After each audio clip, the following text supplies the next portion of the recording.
guys, and welcome to my kitchen. There's a reason we're in the kitchen today, and it is because, well, I picked up something on Facebook Marketplace for free, which, you know, sometimes you get like very small things.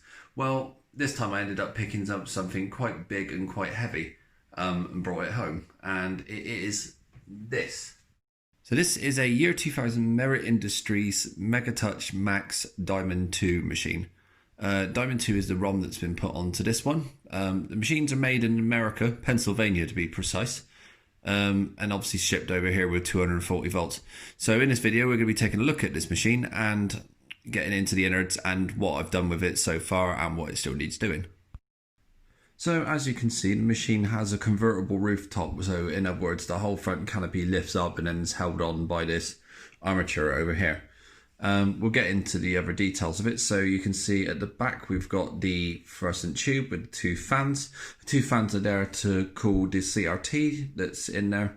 You've got this capacitive touchscreen in front. You've got your coin box down here, and you've got your PC on this side. So the way to pull the PC and the ROM board out is you grab the handle and you just pull up very, very gently to reach the top of the rollers, and then you tilt forwards, and there you have it. So basically here's how it works. You've got the small hard drive here, which basically boots up the DOS-based system, and then what happens is you've got this main actual ROM unit here, which is the game ROM unit. This then takes over, is run through a PCI X 16 board on this motherboard, and everything else on the controls are all over on this side. So you have your audio, your capacitive or touchscreen here, and you've got a VGA out. These machines did not come with very big hard drives, and just to give you an idea of the size, yeah, it's 7.5 gigabytes. The reason why they do this is to make them faster, so they boot much quicker, because, you know, time is money on machines, especially arcade type machines. Now when I got this machine, on advertised, it was basically saying that it was broken and it wasn't working. He said it started working one day, it was all fine, and then the next thing he knew, it just wasn't working at all. So I brought it home, booted it up, looked on the system, and it came up basically with what essentially was a CMOS error, which, you know, is set the time and date. So what I did, just did the simple thing, which is a simple check.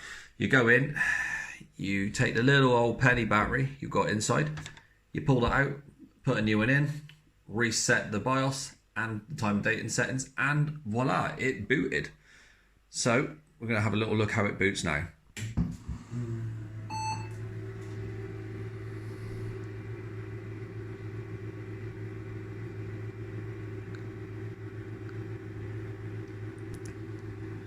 Okay, so I'll bring it on the screen so you can see what's happening.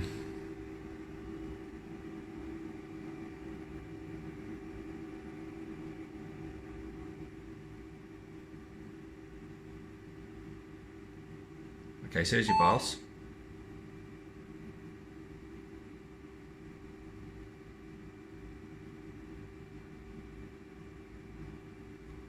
Now it'll start booting from the ROM.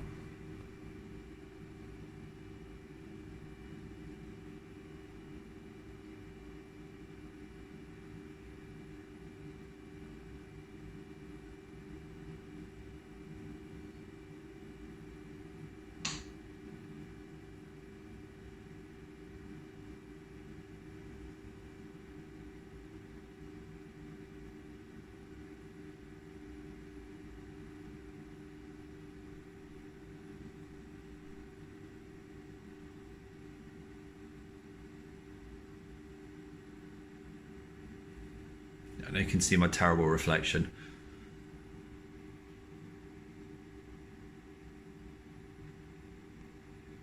And there we go, it's booted. So that took, you know, just a little bit over a minute. Okay, so another little quick thing we're going to have a look at is this touchscreen, which you can see looking at it from the lines that it is a CRT. So it's a CRT with a touchscreen display. So, you know, how does this work? Well, basically, if you look here, you can see you've got this track line It runs all the way down. Now this is basically a perspex screen, and what it does is it regulates the voltage on the X and Y axis when you put on the screen, and basically takes a calculation from that. It sends that information back through into the computer, and then that's how it knows where the touchscreen control is. And to be honest, it's very, very accurate, but the actual touchscreen itself, if you can look down here at the date, is 1994, and this machine came out in 2000, so it predates it by 6. And then if you want to go into the settings on this, you have to go down onto this computer here, so you've got your calibrate and setup. All you do is press setup, and then this will load up into your settings. And then you just go through whatever settings you want on this side. When you're ready to exit, you just push exit.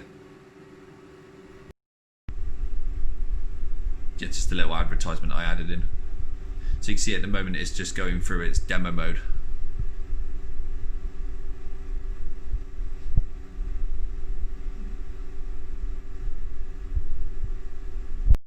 Okay, so the things I've done with this machine so far is basically give it out a good clean, make sure that all the stuff is actually working on it. The capacitive screen has all been re-altered and jiggled up because it was held on by some really, really bad gaffer tape, and the whole thing had just slipped down, so I made sure that was pushed back up and sorted. Yeah, cleaned around all the light, all the circuit boards, everything, put a new power cord on it.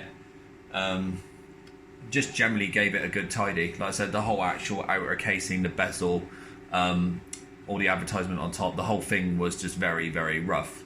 And basically, all I need to do is I'm just going to reflow the CPU, check out all the GPU and the other stuff that's on there, just make sure it's all nice and clean and tidy.